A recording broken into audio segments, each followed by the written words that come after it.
Hi everyone. Today was my Jewish birthday, 7th of Kislev. First time in American history that Thanksgiving fell on my Jewish birthday in American. So we had a beautiful dinner. It just ended.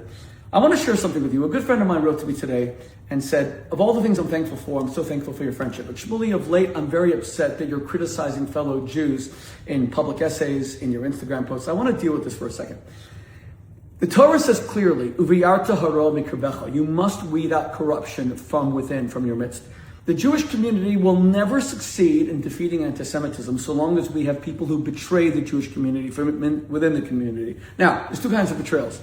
One is the people who they're unfortunately sheep. They don't fight back, they don't say anything, but they don't hurt the Jewish community.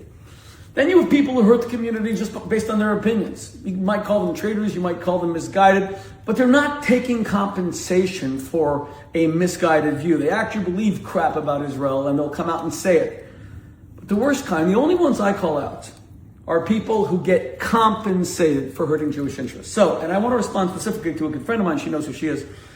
So you take, for example, LizzySavetsky. People saying, why are you criticizing Lizzy? LizzySavetsky was a fashion influencer. I met her at Puerto Rico. She came to all my speeches. She said, how do I get into what you're doing? And I said, why don't you leverage the tens of thousands of followers you have on Instagram to defend your people instead of selling hair clips? We were good friends. And then one day, on December 1st, 2024, I was threatened with murder when I just sat quietly working on my laptop, writing a speech for Robert F. Kennedy Jr., who had just been nominated by President Trump to be the Secretary of Health and Human Services. When I was stalked, as all the videos show, by a radical, insane Islamist named Faiz Akbar, who then came and I filmed the whole thing in a video that shocked the world, where he called me a baby killer and he threatened to murder me and he called the Jews all baby killers and my IDF soldier sons, and he went frickin' berserk. And the whole community supported me.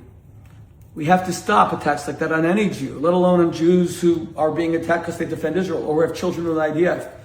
And then LizzySavetsky decided that she needed a free vacation at the Fontainebleau? And she actually went, she still won't say how she was compensated, she actually went around in her bikini to Orthodox Jewish men, doing a video with her husband Ira, to elderly Orthodox Jewish men whose wives were right next to them, saying, how wonderful is the Fontainebleau? How amazing is the Fontainebleau? Isn't it the greatest for Jews? Till today, she won't say if she was paid. Till today, she won't say, did she get a free, I don't know, $20,000, $30,000 vacation, very expensive hotel, a suite is who knows how much?